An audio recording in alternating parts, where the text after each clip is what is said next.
গীতার অধ্যায় নম্বর 7 এর বিজ্ঞান যোগ শ্লোক নম্বর 26 হবে। তো এর মানে হচ্ছে বেদাহং সমতীতানি বর্তমানানি চার্জুন ভবিষ্যানি চ ভূতানি মাং তু বেদন কশ্চন। এর মানে হচ্ছে বেদ মানে হচ্ছে জানি, অহং মানে হচ্ছে আমি, সমতীতানি মানে হচ্ছে সম্পূর্ণরূপে অতীত, বর্তমানানি মানে হচ্ছে বর্তমান, চ মানে হচ্ছে এবং, অর্জুন মানে হচ্ছে হে অর্জুন, ভবিষ্যানি মানে হচ্ছে ভবিষ্যৎ, চ মানে হচ্ছে ভূতানি মানে হচ্ছে জীবসমূহ, মাম মানে হচ্ছে আমাতে, তু মানে হচ্ছে কিন্তু, বেদ মানে হচ্ছে জানে, ন মানে হচ্ছে না, কশ্চন মানে হচ্ছে কেউ। তো এর মানে হচ্ছে হে অর্জুন, পরমেশ্বর ভগবান রূপে আমি অতীত, বর্তমান ও ভবিষ্যৎ সম্বন্ধে সম্পূর্ণরূপে অবগত। আমি সমস্ত জীবের সম্বন্ধে জানি, কিন্তু কেউ আমাকে জানে না।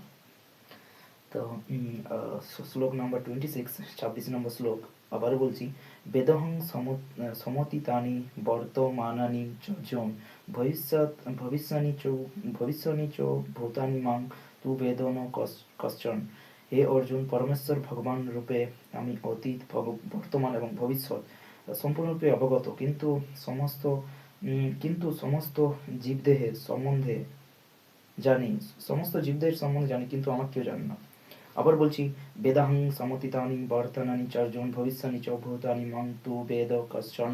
হে অর্জুন, পরমেশ্বর ভগবান রূপে আমি অতীত, বর্তমান এবং ভবিষ্যৎ সম্বন্ধে সম্পূর্ণরূপে অবগত, কিন্তু সমস্ত জীবদের সম্বন্ধে জানি, কিন্তু আমাকে কেউ জানে না।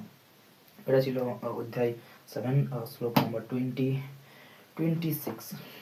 ঠিক আছে, good morning and Jai Hind.